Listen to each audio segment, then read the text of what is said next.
I remember the day Leah was born. I was 6 years old, and Mom and Dad told me I was going to be a big sister. They said it would be amazing and that I'd have a best friend for life. What they didn't tell me was that I'd also feel invisible. My name is Mia, and growing up in the Mitchell household meant learning early on that there was a clear order of importance. Leah was at the top, and I was somewhere below, even the family dog. It wasn't subtle either. Every morning, Mom would make Leah's breakfast exactly how she liked it, 2 sunny-side-up eggs and toast cut diagonally, just right for her princess. Meanwhile, I'd get handed a box of cereal. This kind of thing happened all the time. When I needed braces, Dad grumbled about the cost for months. 3 years later, Leah needed them, and suddenly money wasn't an issue. They even got her the fancy clear ones I had wanted but couldn't have. Whenever I tried to speak up, my concerns were brushed aside, but when Leah got an A in math, the whole family went out to celebrate at her favorite restaurant. Birthdays were no different. Mine were simple backyard get-togethers with a store-bought cake and a few friends. Leah's, on the other hand, were over-the-top events with bounce houses, professional entertainers, and custom-made cakes. I once overheard Mom tell her friend, "Leah just appreciates these things more. Mia is practical." The worst part was how Leah changed over time. She started out sweet. We used to build blanket forts and make up silly stories together. But after years of being treated like she could do no wrong, she turned into exactly what you'd expect. By middle school, Leah would waltz into my room and demand things. "Mia, where's my blue sweater?" she'd ask, digging through my closet without permission. "That's mine, Leah," I'd say. "Mom bought it for my birthday." But Leah would just call for Mom, who'd inevitably tell me, "Mia, don't be selfish. Let your sister borrow it." I learned to pick my battles, lower my expectations, and find comfort elsewhere. School became my safe space. While Leah was getting endless praise for saying 2 lines in a school play, I focused on what really mattered to me. I was winning science fairs, acing advanced classes, and quietly working on my plan to get out. When I got my acceptance letter to State University with a full scholarship, I thought just maybe my parents would finally be proud of me. But at dinner that night, the focus was all on Leah. She went on and on about her 7th grade student council election. I tried to share my news during a rare pause. "Mom, I got a full scholarship," I said. "That's nice, honey." "Leah, sweetie, tell us more about your campaign posters," Mom replied. When I started college, I only came home for major holidays, and even then, I couldn't wait to leave. Every visit was the same. Leah's accomplishments were celebrated, while my dean's list honors and internship offers barely got a nod. I learned to keep my trips short, and my expectations even shorter. Once finals ended, I'd rush back to my dorm, where my achievements felt like my own and weren't compared to my younger sister's average ones. During my junior year, I got a message on Facebook that changed everything. "Hey, remember me? Olivier Richter's from Harvard High? I was a senior when you were a freshman." Of course, I remembered him, the cute guy from the debate team who never noticed me back then. We started chatting every day, sharing college stories and high school memories. He was back in our hometown working as an engineer, and something just clicked between us. After I graduated, I moved back home for a job as a project manager at Turner and Associates. Olivier and I met for coffee during my first week back, and that coffee turned into dinner. Dinner turned into dating, and soon we were looking for an apartment together. The only downside was my parents' continued indifference. They barely noticed my new job or relationship because they were too busy worrying about Leah. "She's having such a hard time adjusting to college," Mom would say during our rare phone calls. "Not everyone can just breeze through college like you did." Thankfully, Olivier's family made up for it. His parents, Nick and Miriam, treated me like the daughter they never had, and his sister, Kate, became the kind of sister I had always wished Leah could be. They came over for dinner weekly, helped us furnish our apartment, and actually cared about my career. "We're so proud of you both," Miriam told us at our small wedding 3 years later. The wedding was simple, held in Olivier's parents' backyard with just close friends and family. My parents came, but they spent most of the reception talking about Leah's summer internship. Despite that, life felt perfect. I was doing great at work, happily married, and finally part of a family that cared about me. A couple of years after the wedding, I got pregnant, and I thought life couldn't get any better. When our son Tony was born healthy and beautiful, it felt like everything was perfect. Olivier seemed like a loving father, and I thought we had it all. But things started to change after Tony turned 1. Olivier grew distant, worked late more often, and canceled our date nights. I told myself it was just the stress of being new parents, but deep down I knew something was wrong. One evening, while I was feeding Tony in his high chair, Olivier walked in looking exhausted. "I need to tell you something," he said, his voice shaking. "I've met someone else. Her name is Corinne. She's a client at work, and I'm in love with her." The divorce happened quickly and, surprisingly, without much conflict. Olivier moved to Kansas with Corinne but promised to take care of Tony and me financially. "I may be a terrible husband," he told me during our last meeting, "but I won't be a terrible father." After signing the divorce papers, I sat in my lawyer's office holding Tony close. At just 3 years old, he was too young to understand why Daddy wasn't coming home anymore. Olivier's family became my lifeline after the divorce.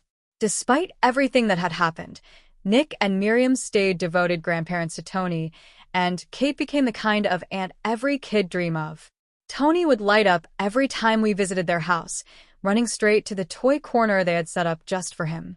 Nick would get down on the floor to play trucks with him, and Kate always had some fun new craft or game ready. Visiting my own parents, though, was completely different. I tried to take Tony there sometimes, hoping they'd want to bond with their only grandchild, but their indifference was heartbreaking. "Mia, don't let him touch that vase," Mom would snap, barely looking up from her magazine. "And make sure he doesn't run around too much.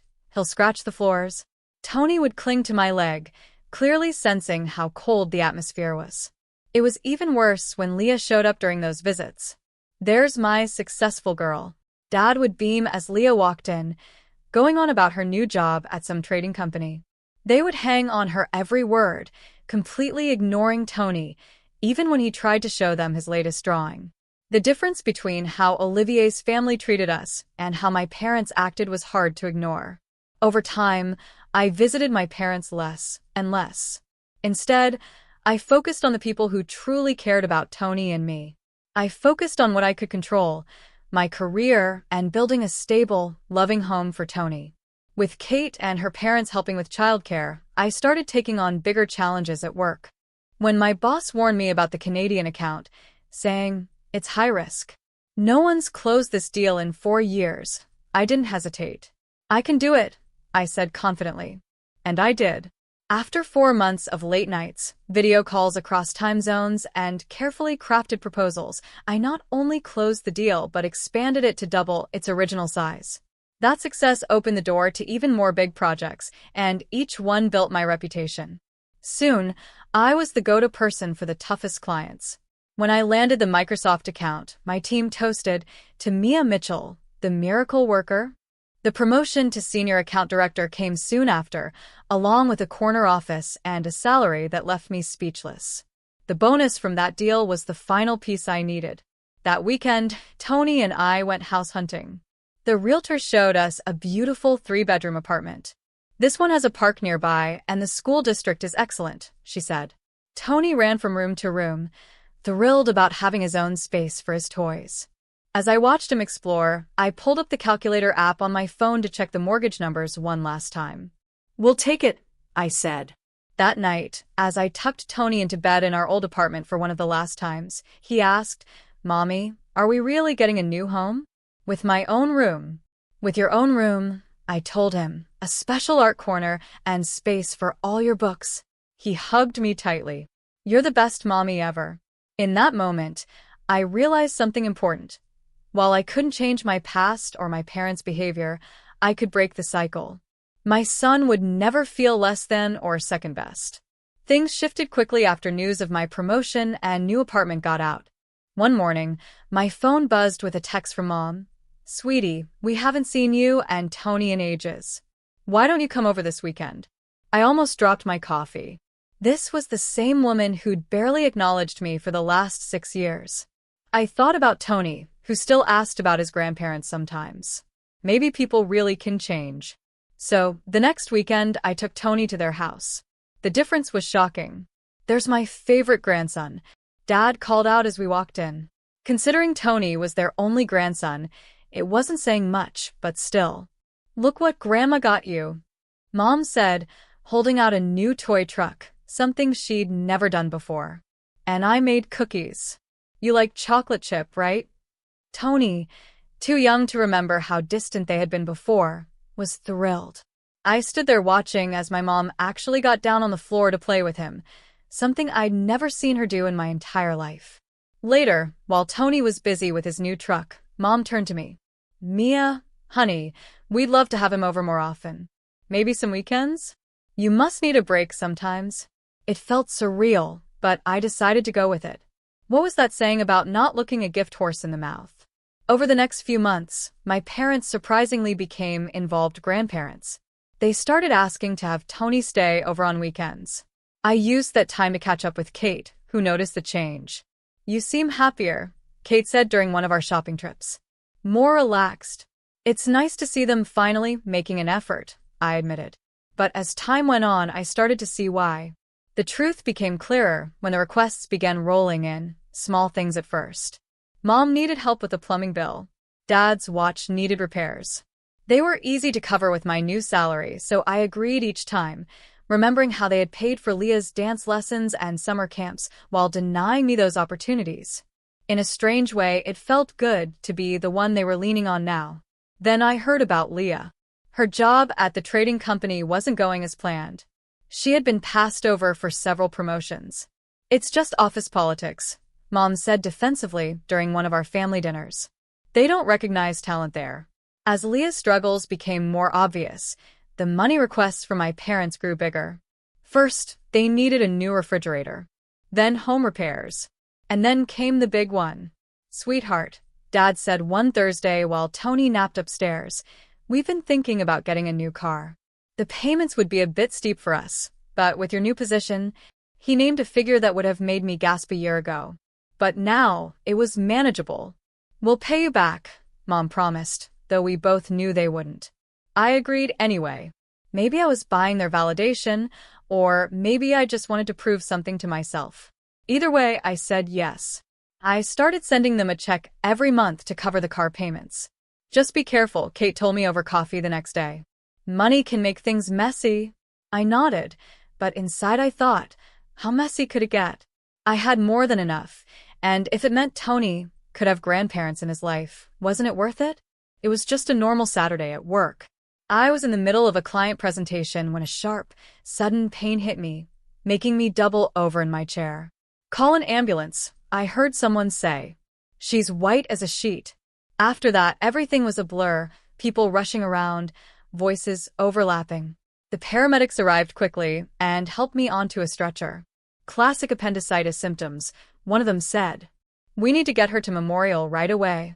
Through the haze of pain, only one thought stood out clearly. Tony. He needed to be picked up from school in 3 hours. At the hospital, the diagnosis was confirmed almost immediately. "Your appendix needs to come out," the doctor said. "We'll operate soon, but you'll need to stay for at least 3 days afterward." "I need to make a call first," I said, trying to stay calm. My hands shook as the nurse handed me my phone. I dialed Mom's number. She picked up on the 5th ring. "Mom," I said, trying to keep my voice steady. "I'm in the hospital. It's my appendix. They need to operate right away. Can you please pick up Tony from school? I need someone to watch him for a couple of days while I recover." There was a pause, then Mom said, "Oh, honey, that's not possible. Your father and I are getting ready for Leah's promotion party." She finally made junior executive at her company. The pain in my stomach was nothing compared to the one in my chest. "Mom, please," I said, my voice cracking. "I need help. Tony needs to be picked up in less than 3 hours." "Well, that's really not our problem," she replied, her tone suddenly cold. "We're in a hurry to get to the restaurant. There will be 80 people there. We can't be babysitting." "Babysitting? He's your grandson," I said, feeling both anger and disbelief. "Look, Mia," she sighed, as if I was the one being unreasonable. "Tony is your responsibility. He's always so noisy and touching everything. Honestly, it's quite a burden. I couldn't believe what I was hearing. A burden? After everything I've done for you?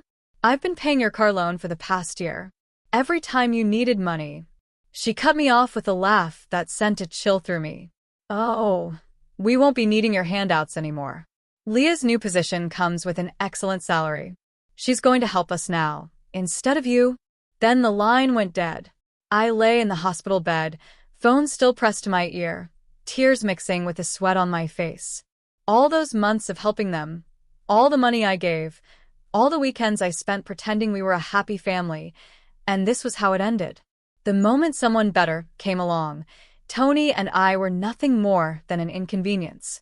The nurse gently touched my arm. Miss Mitchell, we need to prep you for surgery now. I nodded, already pulling up Kate's number. She picked up on the first ring. Kate, my voice cracked. I'm in the hospital. Appendicitis. They're prepping me for surgery. Could you please pick up Tony from school? I hate to ask. Text me the school details, she interrupted right away. What time does he need to be picked up? 3:15, Kate. I'm so sorry to impose. Stop it, she said firmly. Tony is my nephew. Of course, I'll get him. We'll have a sleepover at my place, won't we? He loves playing with Sam, anyway. I could hear her grabbing her keys in the background. Thank you, I whispered, tears streaming down my face. Call your parents later, she said. Focus on getting better. Tony will be fine with me, I promise. The next thing I remembered was waking up in recovery, groggy from the anesthesia. My first thought was about Tony, but there was already a text from Kate waiting for me. Tony is having a blast. We made pizza and built a blanket fort. Don't worry about anything except getting well. She sent photos over the next 3 days. Tony playing with her dog, Sam, helping her bake cookies, and falling asleep surrounded by stuffed animals. Each picture made my heart ache with gratitude. When I was finally discharged, Kate drove me to her house. Tony ran to me the moment I walked in but stopped just short when he remembered. Mommy, are you still out, Cheats? I'm okay, buddy, I said, pulling him into a gentle hug. Aunt Kate let me help make breakfast every morning, and Sam slept in my blanket fort, he said proudly. Kate helped us get home, stocked my fridge, and promised to check in daily. The next 3 weeks passed in a blur of recovery. Kate brought over meals and kept Tony entertained when I needed to rest. One evening, as Tony cuddled next to me during bedtime stories, I was scrolling through social media. That's when I saw them. Dozens of photos from Leah's promotion party. They were all posted on the same day I'd been in surgery. I was in the hospital, while Mom and Dad stood proudly beside Leah in her fancy dress, smiling for photos. There were champagne toasts, a big cake, and everyone laughing and celebrating. Meanwhile, I lay in a hospital bed, and Tony, their grandson, was brushed off as a burden. That night, after Tony fell asleep, I sat at my computer. The first thing I did was cancel the automatic monthly payment I had been sending for their car. Then, I blocked them on every social media platform. I looked at the framed photo on my desk, Tony and me at the park, both laughing as Kate's dog Sam chased Bubbles. Something shifted inside me. For years, I had been trying to buy my parents' love with money and patience. But real family? Real family picks you up from the hospital. Real family builds blanket forts with your child. Real family shows up. For months passed, and life settled into a calm, happy rhythm. Kate and her parents became a big part of our lives, filling our weekends with barbecues, park outings, and movie nights. Then, on a quiet Thursday afternoon, my phone rang. Mom's number flashed on the screen. I stared at it for a moment, my finger hovering over the decline button. Then I decided to answer. Mia? Mom's voice was sugary sweet, the tone she always used when she wanted something. How are you, sweetheart? What do you want, Mom? I asked, cutting straight to the point. She let out a dramatic sigh. Well, since you ask, your father and I are in a bit of a situation with the car payments. I felt a laugh building in my chest but held it back. Oh, yes, she said, pausing as if for effect. We thought Leah would help us, with her new position and all, but when we asked her, she refused. Can you believe it? Said she had her own expenses to deal with. After everything we've done for her. The irony was almost too much. We were hoping, she continued, her voice quieter now, that maybe you could start helping with the payments again. Just until we figure something else out. This time, I couldn't stop the laugh. It came out sharp and bitter. Mia, this isn't funny, Mom snapped. We could lose the car. You know what's funny, Mom? I said, my voice steady. 4 months ago, I was being wheeled into emergency surgery and you called my son, your grandson, a burden. You couldn't even bother to help us because you were too busy celebrating Leah's promotion. And now the same Leah won't give you a dime. We were just busy that day, she stammered. You know how these events are. No, Mom. I know exactly what it was. I was useful. When I was paying your bills, Tony and I mattered. But the moment you thought Leah could replace me as your personal ATM, we became inconvenient again. That's not fair. We've always what? I cut her off. Always favored Leah? Always treated me like I was second best? Always took my help for granted until something better came along. Mia, please. You called my financial help handouts, remember? Right before you hung up on me when I was in the hospital. Well, guess what? The handouts are over. I'm done trying to buy your love. I'm done watching you treat my son like he's less important than Leah's designer handbags. I'm just done. But the car... I laughed again, this time lighter, almost free. Not my problem anymore. Goodbye, Mom. I hung up and blocked her number. Then I blocked Dad's too. Through the open window, I could hear Tony giggling in the backyard as he played with Kate and Sam. That sound, real laughter, real love, real family, made my decision feel right. The calls started coming in waves after that. First from Mom's phone, then Dad's. When I didn't answer, their voicemails ranged from tearful begging to angry demands. The text messages were just as bad. Mia, please, we're your parents. This is so selfish of you. We'll lose the car because of you. Each message only confirmed I'd made the right choice. Not one of them mentioned Tony. Not one showed regret for how they had treated us. It was all about them, their needs, their car, their feelings. After a week of this, I'd had enough. I blocked their numbers completely, set up email filters to send their messages straight to the trash, and finally felt like I could breathe again. You okay? Kate asked one Thursday afternoon as we sat in her parents' backyard, watching Tony and Sam chase each other. Nick was flipping burgers at the grill, and Miriam was setting the patio table for our weekly family dinner. You know what? I really am, I said, taking the lemonade she handed me. I keep waiting to feel guilty or sad, but mostly, I just feel free. You gave them more chances than they deserved, she said, giving my hand a squeeze. Sometimes the healthiest thing you can do is walk away. Mommy, look what Grandpa Nick taught me. Tony came running over, showing off a new frisbee trick. I watched as Nick left the grill to help Tony perfect his throw, while Miriam cheered from the patio. This was what family should be, people who show up, not just for the good times, but for the hard moments, the hospital runs, and the school pickups too. These days, I don't know if my parents still have their car, or if Leah finally stepped up to help them. And, honestly, I don't care. I don't know if my parents are still throwing fancy parties or complaining about their ungrateful eldest daughter. I don't check their social media, don't ask mutual friends about them, and don't drive by their house when I'm nearby. What I do know is this. Tony has never asked about them since that day. Kids are smart, they can tell who really loves them. He has grandparents who never miss his school plays, an aunt who builds blanket forts with him, and a mom who finally learned that love doesn't come with strings attached. Last week, Tony brought home a family tree project from school. He had drawn Nick and Miriam right next to me, with Kate and Sam nearby. His dad had a small branch of his own. We've kept things polite with video calls and holiday visits. But my parents and Leah weren't on the paper at all. Is this okay, Mommy? He asked, showing me his drawing. Miss Dave said family trees usually have more people, but I told her these are the only ones we need. I smiled and hung his drawing on the fridge, right next to a photo from his last birthday party. All of us gathered around the cake, with real, happy smiles on every face. It's perfect, baby, I told him. Absolutely perfect. Sometimes, the family you're born into isn't the family you're meant to have. Sometimes, you have to let go of the people who should have loved you to make space for the ones who truly do. It took me 33 years to learn that lesson, but watching Tony grow up surrounded by real, unconditional love, I'd say it was worth the wait.